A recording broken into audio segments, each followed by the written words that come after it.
नमस्कार दोस्तों, FIS में आप सभी का स्वागत है। आज हम लोग फिर एक नए टॉपिक की शुरुआत करते हैं। टॉपिक इंडियन ज्योग्राफी से संबंधित है और आज हम लोग बात करेंगे लैंड यूज पैटर्न की। भूमि उपयोग प्रतिरूप ये क्या होता है इसके बारे में जानते हैं। तो हमारे लैंड एरिया है या हमारे पूरे भारत की अगर हम बात करते हैं तो उसको हम किस रूप में कैसे यूज करते हैं, अर्थात किस एरिया में हम क्रॉप का प्रोडक्शन करते हैं, किस एरिया में जो है डेवलपमेंट हमारा चल रहा है और किस एरिया में जो है पॉस्चर एरिया है, कौन सा एरिया हमारा परती है, कौन सा एरिया जो है हम बागान के लिए रखे हैं या वनों के लिए, फॉरेस्ट के लिए रखे हैं, कौन से एरिया में हमारे पार्क हैं। इन सारे को कहते हैं कि लैंड यूज पैटर्न। मतलब जो पूरा हमारा लैंड है हम उसको किस फॉर्म में, अर्थात किस किस एरिया में क्या क्या चीज़ें यूज कर रहे हैं, क्या क्या चीज़ों के लिए उसे लैंड को हम यूज कर रहे हैं। आज उसी से संबंधित हमारा टॉपिक होगा और ये प्रीलिम मेंस में और जीएस में भी और ऑप्शनल सब्जेक्ट ज्योग्राफी में भी ये टॉपिक है। तो सबसे पहले अगर हम बात करते हैं तो हमारा जो क्षेत्र है और जियोग्राफिकल जो एरिया है वो 32,87,263 वर्ग किलोमीटर अर्थात। तो ये सारे जो एरिया हैं, इस सारे एरिया को अगर हम बात करते हैं, इतने बड़े एरिया का बहुत बड़ा क्षेत्र है भारत, और उस एरिया में कितना एरिया जो है हमारे यूज में है, कितना नहीं, इन सारी बातों को हम डिस्कस करेंगे। और अगर हम ये चीज़ों की बात कर रहे हैं तो आज हमारी ये ज़रूरत भी है कि हम इस लैंड यूज जो हमारा पुराना पैटर्न है उसमें हमें बदलाव की ज़रूरत है, क्योंकि समय की मांग है, बदलाव होना भी चाहिए।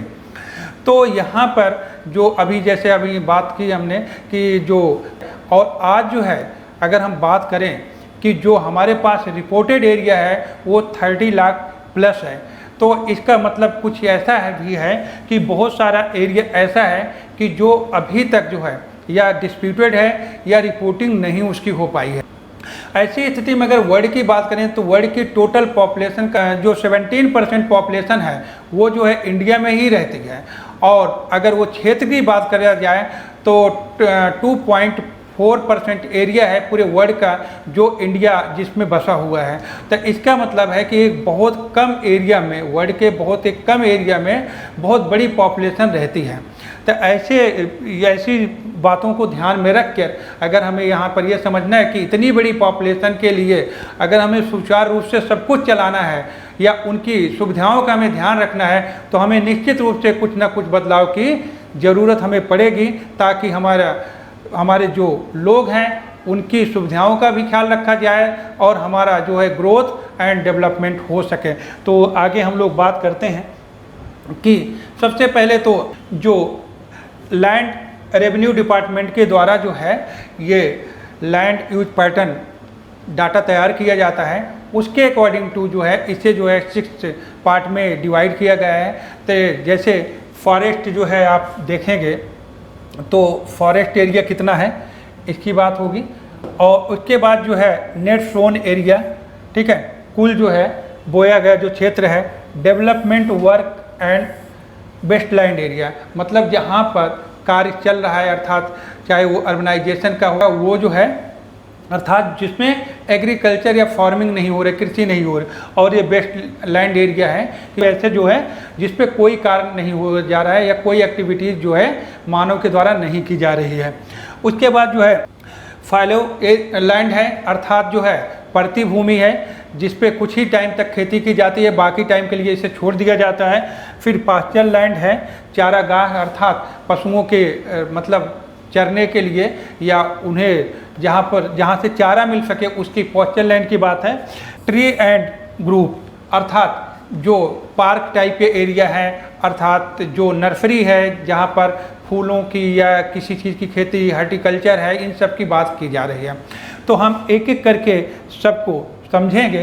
तो सबसे पहले अगर हम बात करते हैं कि किस क्षेत्र में कौन कौन सा एरिया, जैसे फॉरेस्ट की अगर बात करते हैं तो ये जो है जो हमारा लैंड यूज एरिया है उस पे जो है 23 से लेकर 25% क्षेत्र ऐसा है जो वन के द्वारा कवर्ड किया जाता है, और नेट सोन एरिया सबसे अधिक है जो 46% है, और development work and waste land area जो है ये जो है 15% है, और फैलो लैंड जो है अर्थात प्रतिभूमि वाला जो क्षेत्र है वो 12% है।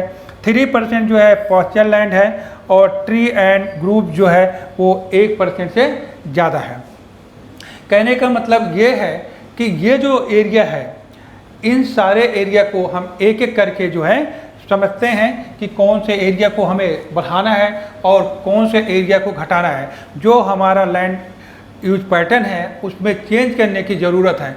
तो सबसे पहले अगर हम फॉरेस्ट की बात करते हैं, तो फॉरेस्ट की अगर हम बात करते हैं तो अभी वर्तमान में जो भारत में जो फॉरेस्ट पूरे इंडिया में पाया जाता है या है, तो वो जो है 23 से लेकर 25% है, जबकि जो सघन वन है वो सिर्फ 8% है। जबकि सस्टेनेबल डेवलपमेंट या वैसे अगर हम बात करते हैं जो डेंस, अगर यहाँ पर डेंस अगर फॉरेस्ट की बात करें तो हमारे पास सिर्फ कितना है 8% है डेंस फॉरेस्ट। और यहाँ पर अगर हम बात करें national action plan on climate change कि इसके अकॉर्डिंग टू भारत में जो क्षेत्र है उस एरिया पे 33% जो है फॉरेस्ट होना चाहिए, क्योंकि अधिक फॉरेस्ट होगा तो अधिक जो है रेनफॉल होगा, और अधिक जो है रेनफॉल होगा उसके बाद अगर फॉरेस्ट रहेगा तो उससे सॉइल कंजर्वेशन ज़्यादा होगा।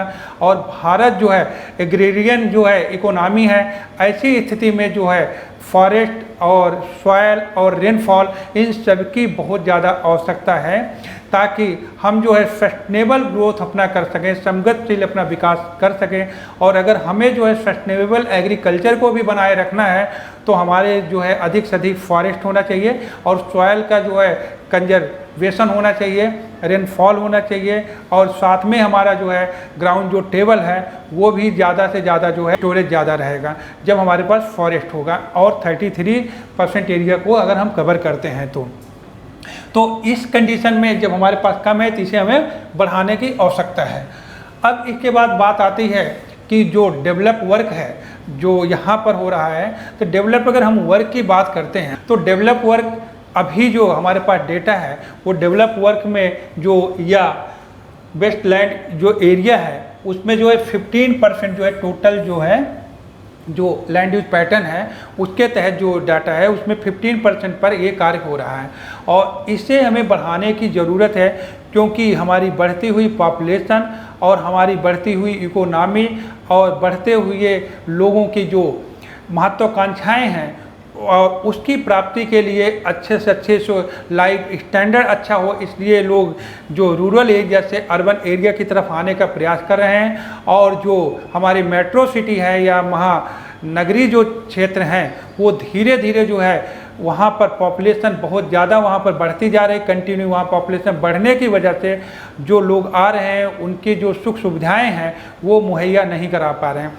तो ऐसी स्थिति में हमें ज़रूरत है कि उनके लिए कुछ अलग से शहर बनाए जाएं। इसका सबसे अच्छा हम एग्जांपल ले सकते हैं कि स्मार्ट जो सिटी का जो कंसेप्ट 2015 में लाया गया, इसका सबसे अच्छा उदाहरण है कि हम स्मार्ट सिटी बनाएंगे ताकि उनको जो एक्सेस लोग हैं, जो ज़्यादा लोग हैं, उनको उस शहर में सुविधाएँ हम दे सकें। अब इसके बाद बात ये आती है कि सिर्फ रहने के अलावा भी जो इंफ्रास्ट्रक्चर, चाहे रोड है या रेल है या वहाँ पर इंडस्ट्री है, इन सब के लिए भी हमें जो है इस क्षेत्र को लैंड चाहिए, उस लैंड को बढ़ाना पड़ेगा। अर्थात जो है इस क्षेत्र में भी जो है ज़्यादा हमें लैंड को बढ़ाना पड़ेगा, क्योंकि अभी जो है हमारे पास इसमें एरिया कम है, क्षेत्र कम है। अब इसके बाद हम लोग बात करेंगे कि जो फैलो लैंड है अर्थात जो परती भूमि है, तो फैलो लैंड जो यहाँ पर देखा जाए तो बहुत बड़ी मात्रा में है, 12.5% है। ये तो बहुत बड़ी मात्रा है। अगर पूरे इंडिया की अगर बात की जाए तो ये ऐसा क्षेत्र है जहाँ पर जो सिर्फ वर्षा आधारित जो है फार्मिंग या एग्रीकल्चर होता है, बाकी टाइम पीरियड के लिए ऐसे ही खाली रहता है। तो ऐसे क्षेत्रों को जो बहुत बड़ा एरिया है इसे कम करना है, तेज़ी से इसे कम करने का हमें प्रयास करना है। और इसका जो ये फैलो लैंड है इसका मेन रीज़न क्या है, क्यों प्रतिभूमि हम छोड़ते हैं। तो अगर इसकी अगर बात करते हैं तो सबसे पहले अगर हम बात करें इसकी, तो सबसे ज़्यादा इसका जो कारण होता है, एक तो पहले हम समझते हैं रेन फेड एरिया क्या है। तो रेन फेड एरिया ये मतलब वह एरिया को या उस एरिया को कहा जाता है कि जहाँ पर इरिगेशन की कोई फैसिलिटी नहीं है, अर्थात जो है सिंचाई की सुविधाएँ नहीं हैं, वहाँ पर जो क्रॉप्स का प्रोडक्शन होता है, जो क्रॉप्स की जाती है या फार्मिंग की जाती है, वो सारे के सारे जो है रेनफॉल पर डिपेंड है, वर्षा पर आधारित है, तो उसे हम बोलेंगे रेनफेड एरिया। अब इसके बाद ये बात आती है कि अगर हम पूरे भारत की अगर बात करते हैं तो बहुत बड़ा एरिया ऐसा है कि जो रेनफेड एरिया है, और अगर लगभग 50%, अगर 50% रेनफेड एरिया है तो बहुत बड़ी मात्रा है ये। और इसका कारण क्या है, क्या क्या कारण होते हैं? एक तो जो कारण है कि जैसे पॉवर्टी है, गरीबी की वजह से कभी कभी क्या होता है, उनके पास पैसा नहीं तो इन्वेस्टमेंट इसमें नहीं कर पाते हैं, या इरिगेशन की फैसिलिटी नहीं इकट्ठा कर पाते हैं। फिर जब वो इन्वेस्टमेंट नहीं हो पाता है तो उनका प्रोडक्शन भी कम होता है, और कभी कभी क्या होता है कि फंड के अभाव में वो ज़मीन को ऐसे ही पड़ती छोड़ देते हैं। तो ये कारण ये है। दूसरा कारण है कि लैक ऑफ नॉलेज। उनको जो है कभी कभी फार्मर को ज्ञान की भी कमी होती है कि जैसे उनकी जो लैंड है वो लैंड जो है फर्टाइल है कि नहीं है, या मतलब वो उसमें लवणता बहुत ज़्यादा है, फेनल्टी की मात्रा बहुत ज़्यादा हो गई है, फेलाइन हो गई है, उस पर उसको फोकस नहीं। और यह क्या कारण है कि उस सॉइल में क्या ऐसी प्रॉब्लम आ गई है, उस प्रॉब्लम को भी वो जान नहीं पाते हैं, जिस वजह से उनको लगता है कि प्रोडक्शन नहीं हो रहा है, इसलिए वो ज़मीन को छोड़ देते हैं। तो ये भी कुछ कारण है कि पॉवर्टी एंड क्या है कि ज्ञान की कमी। साथ में ही कुछ ऐसे भी हैं जो फैलो लैंड पड़े रहते हैं जिसमें कोई मुकदमा चल रहा है। अगर मुकदमा चल रहा है तो ना तो उस कंडीशन में दोनों में से कोई भी व्यक्ति, अगर चाहे वो गवर्नमेंट के साथ चल रहा हो या पब्लिक में चल रहा हो, तो आप उनमें से दोनों में से कोई कृषि नहीं कर सकता, कोई खेती नहीं कर सकता है। और दूसरी चीज़ है कि ऐसी स्थिति में वो भूमि को क्या होता है कि आप ऐसे ही छोड़ देते हो।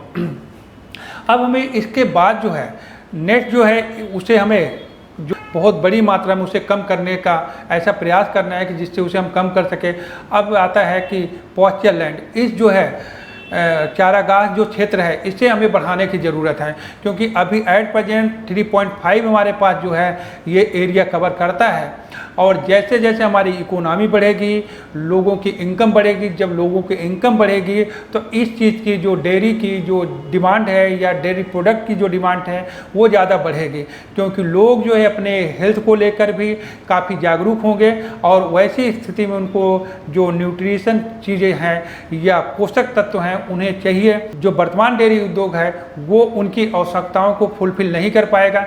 तब हमें क्या करना होगा कि इस मतलब उनकी आवश्यकताओं को फुलफिल करने के लिए हमें क्षेत्र को जो पॉस्चर लैंड है इसको बढ़ाना होगा। पूरे अगर वर्ल्ड की बात करें तो पूरे जानवरों की बात करें तो सबसे ज़्यादा जो विश्व में, पूरे विश्व में अगर बात की जाए तो उस विश्व की सबसे ज़्यादा जो है पॉपुलेशन, एनिमल पॉपुलेशन कहाँ पर है? इंडिया में पाई जाती है। लेकिन डेयरी प्रोडक्ट के पॉइंट ऑफ व्यू से इंडिया जो है वर्ल्ड में सबसे अधिक जो है प्रोड्यूसर नहीं है, प्रोडक्शन नहीं कर पाता है, सबसे ज़्यादा उत्पादन नहीं कर पाता है। लेकिन मिल्क के पॉइंट ऑफ व्यू से देखें, दूध के उत्पादन के दृष्टि से देखें तो भारत विश्व का सबसे बड़ा दूध उत्पादक जो देश है। अब ऐसी स्थिति में हमें यह समझना है कि हमें कैसे जो है या किस तरह से प्रयास करके हमें इसे बढ़ाना है, कि किस तरह से हमारा पॉस्चर लैंड जो है ये ज़्यादा से ज़्यादा बढ़ सके, और ज़्यादा से ज़्यादा जो है हम लोगों को या डेयरी उद्योग को हम अपने डेवलप कर सकते हैं। और फ्यूचर में जैसे जैसे इकोनॉमी भारत की बढ़ती जाएगी, डेयरी उद्योग का एक बहुत अच्छा स्कोप कंटिन्यू बना रहेगा। फिर इसके बाद जो है अभी जो आजकल जो है इसका पार्क का एक या नर्सरी का क्रेज बहुत तेज़ी से बढ़ा है। हम एक्सपोर्ट भी फूल वगैरह के करते हैं, तो इसलिए इस क्षेत्र को भी बढ़ाने की हमें ज़रूरत है। बहुत कम एरिया है, और अगर जब ये क्षेत्र बढ़ेगा तो हम इसका और ज़्यादा जो है एक्सपोर्ट कर पाएंगे। तो इस क्षेत्र को भी हमें बढ़ाने की ज़रूरत है। अब मुद्दा ये है कि अगर सब क्षेत्र को हम बढ़ाना चाह रहे हैं तो निश्चित रूप से तो एरिया तो वही है, और कुछ एरिया को कहीं ना कहीं किसी एरिया को हमें कम करना पड़ेगा। तो कौन सा एरिया है जिस एरिया को हमें कम करना पड़ेगा?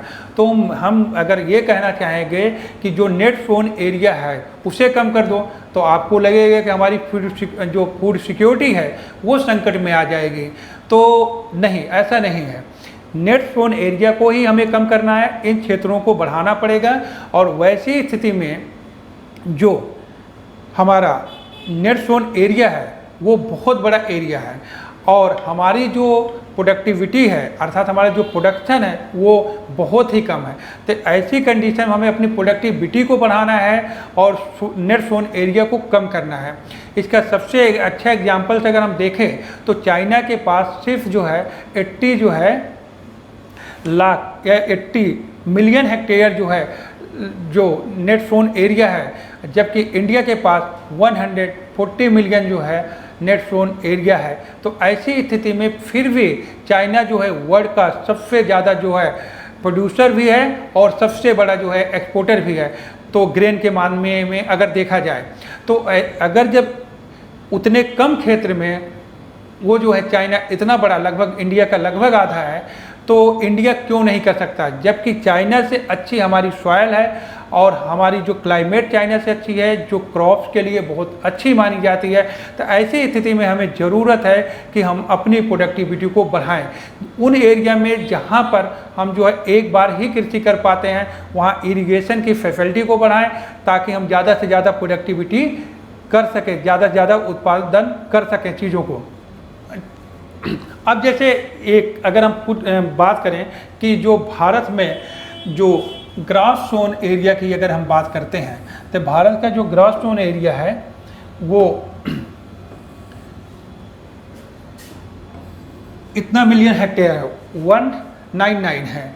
और जबकि भारत का अगर वो देखा जाए कि ग्रास जोन एरिया है कि वर्ष में एक से अधिक बार जो है उस पर फसल उगाई गई। मान लो कि कोई एक एरिया है, उस एरिया में एक से अधिक बार कितने क्षेत्र में फसल उगाई गई। जैसे थोड़ा एग्जांपल समझो, मान लो कि इतना बड़ा एरिया है, ये मान लो 10 हेक्टेयर है, तो इस 10 हेक्टेयर में से एक कुछ एरिया ऐसा हो गया कि एक साल में पूरे पहले तो पूरे पे फसल उगाए, वो हो गया 10 हेक्टेयर एरिया। अब उसके सिर्फ आधे हिस्से पे अगर उसी साल में ही फसल उगाए हैं तो ये टोटल कहलाएगा कि ये एरिया तो है 10 ही हेक्टेयर, लेकिन ये कहा जाएगा कि 15 हेक्टेयर ग्रास जोन एरिया कहेंगे। अर्थात जो एक साल में एक बार पूरा 10 हेक्टेयर एरिया में हमने उगाया, फिर जो है 5 हेक्टेयर में उसी साल में उगाया, तो टोटल कैलकुलेट करोगे तो कितना आएगा 15 हेक्टेयर ग्रास जोन एरिया आया। तो ये जो है इस क्षेत्र को हमें बढ़ाना है। और अभी तक भारत के पास जो है ग्रास जो जोन एरिया है वो टोटल है मात्र जो है 58 मिलियन हेक्टेयर। तो ऐसी स्थिति में जो है बहुत कम जो है क्षेत्र हमारे पास है कि जिस पे जो है मतलब जिस पे ग्रास जोन एरिया अर्थात एक बार से या मल्टीपल क्रॉपिंग हो पाती है, बहुत कम क्षेत्र ऐसे हैं। और अगर इसके कंपेयर किया जाए भारत में जो इरिगेटेड एरिया है, जो सिंचित क्षेत्र है, वो मात्र जो है 66.8 मिलियन हेक्टेयर है, जो 141 मिलियन हेक्टेयर की तुलना में बहुत ही कम एरिया है। तो हमें जो है इस पे इरिगेशन मतलब इरिगेटेड एरिया को बढ़ाने की ज़्यादा ज़रूरत है, उस पर हमें फोकस करना है। और एक है क्रॉपिंग इंटेंसिटी।